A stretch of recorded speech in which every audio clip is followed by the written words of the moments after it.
Shikamaru HIDEN, a cloud drifting in the silent dark, takes place 2 years after the end of the Fourth Great Shinobi War.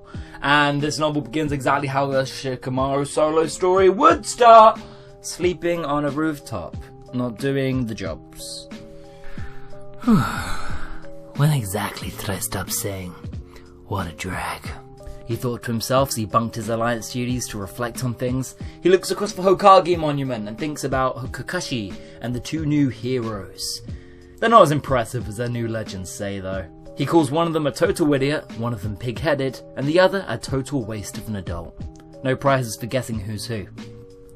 A bird appears, diving into the Hokage's office. A bird of size, entirely composed of ink.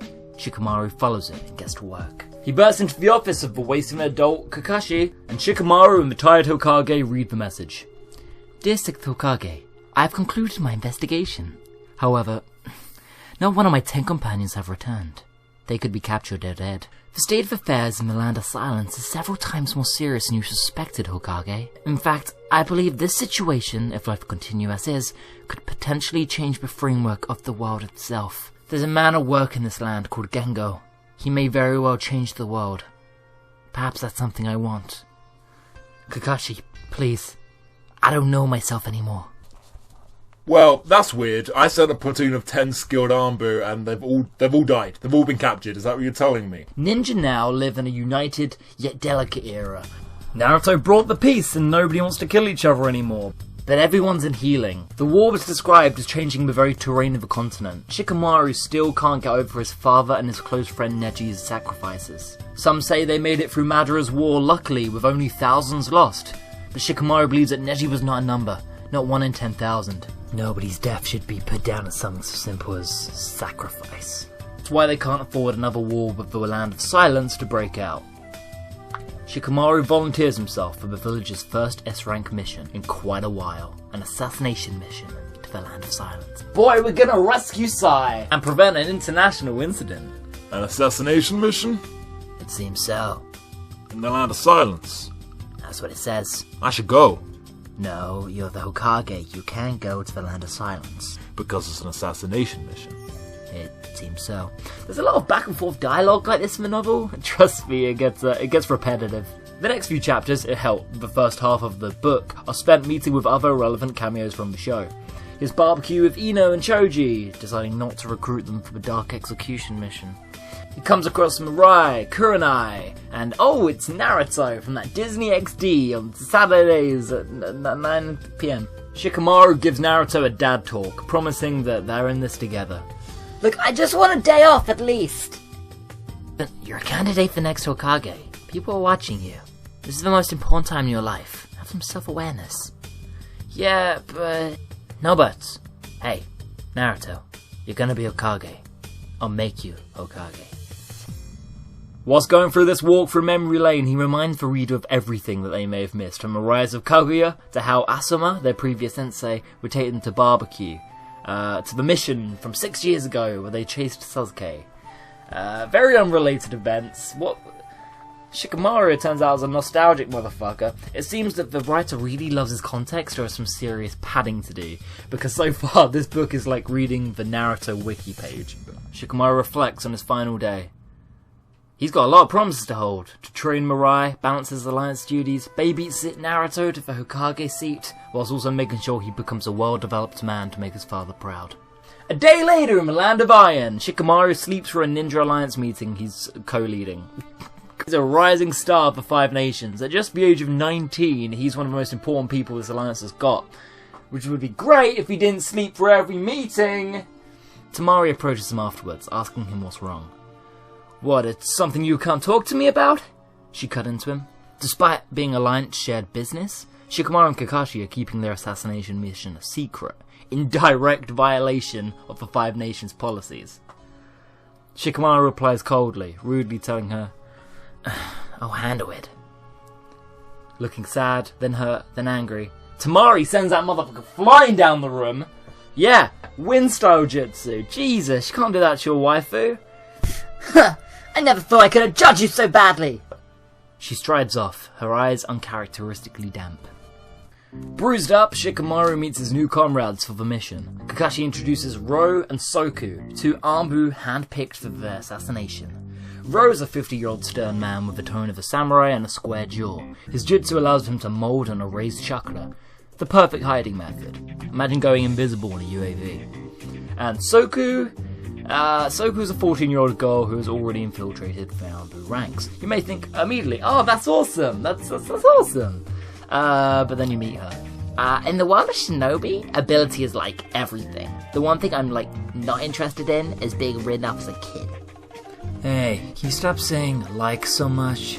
Her weapon is a chakra needle, so precise that you'd think she'd have Byakugan. Basically, picture a stealthy, loudmouth ANBU Tenten. Yeah. The three slip out the secret ANBU gate and travel 3 days to the Land of Silence. Upon arriving in the small countryside village, they clearly realise there's no civilians or ninja here at all, but instead hooded figures called revolutionaries. Rogue shinobi wearing Akatsuki-esque black cloaks. Ro recognises one of them and they stalk him to a shadowy alleyway where Shikamaru strikes. They get some pretty good intel. The village of Tabari is poor and doesn't even have a daimyo. I'm not a ninja anymore. Well, if you were born in Konoha, then naturally you're aware of just how dangerous the Nara clan can be, right? All of you and your stagnant lives, walking around like a ninja, you can possibly understand.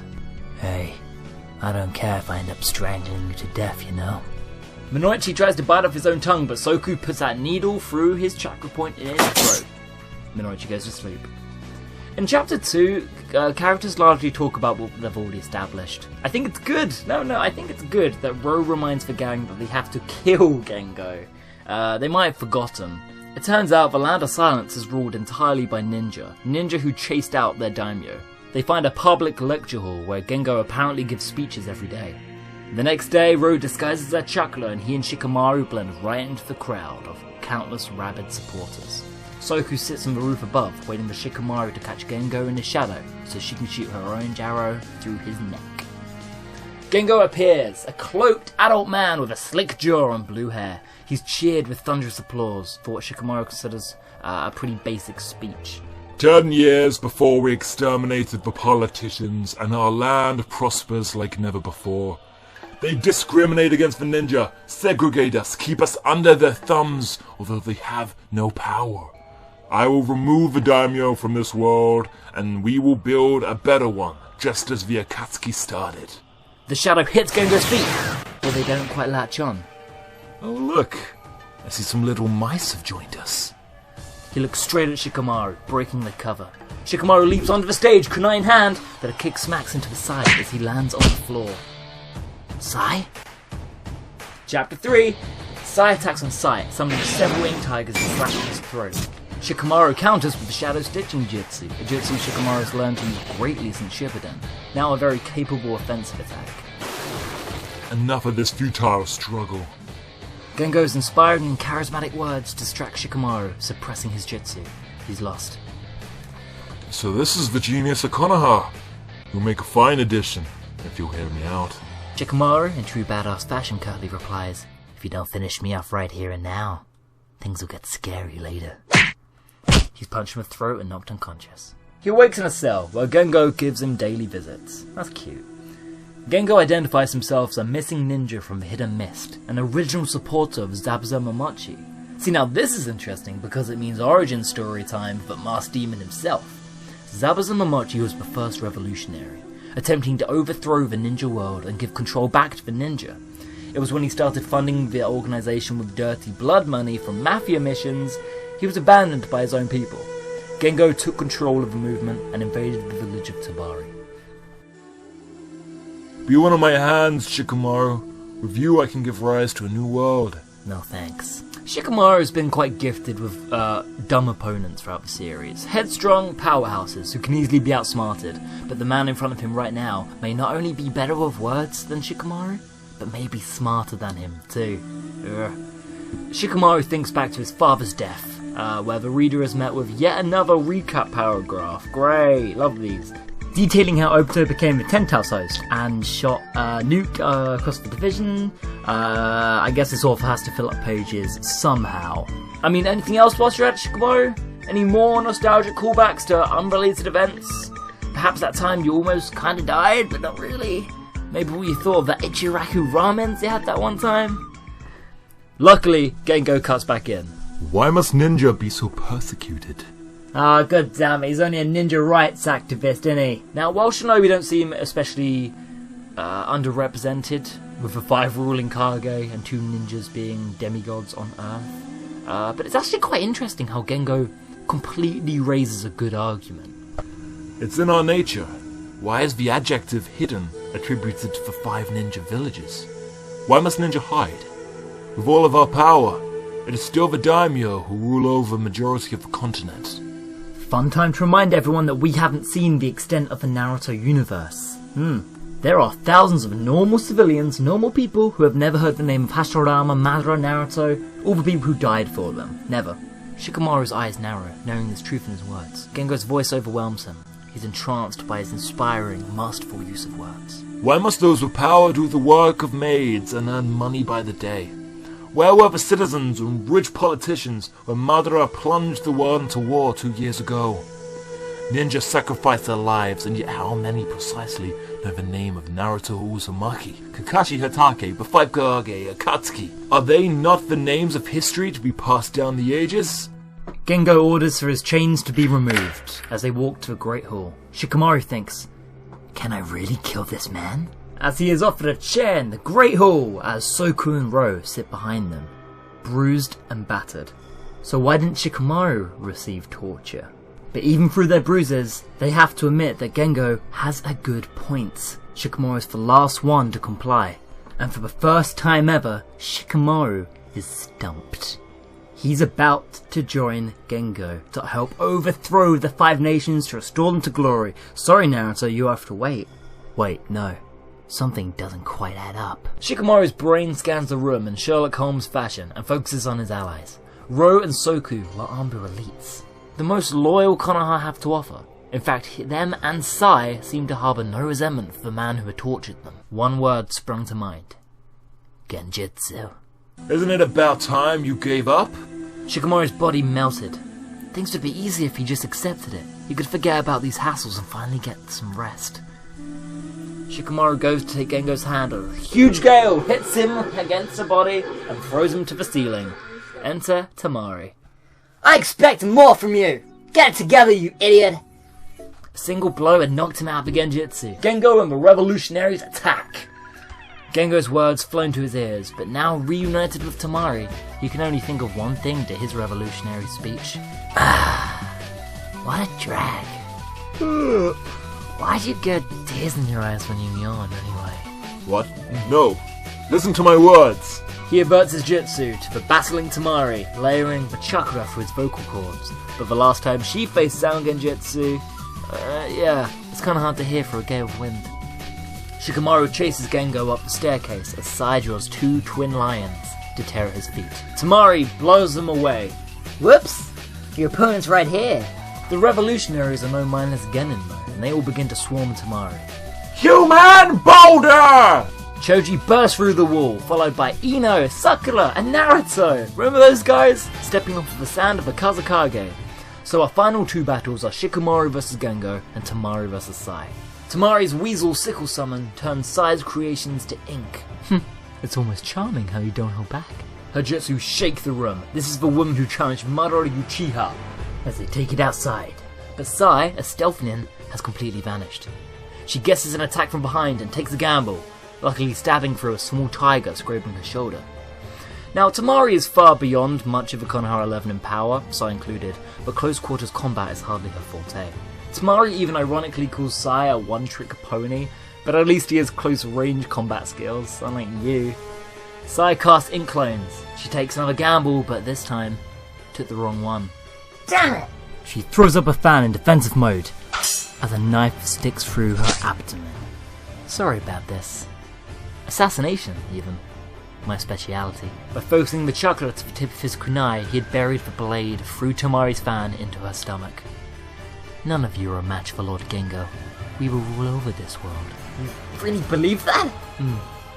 Then, why are you crying?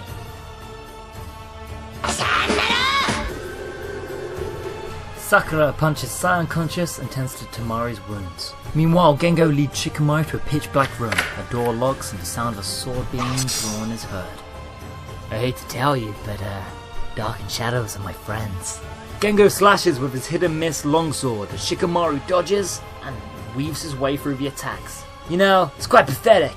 You bring all these ninja together, you could have actually done something good, and yet you have to use genjutsu to make anyone listen to you. Why won't my words reach you?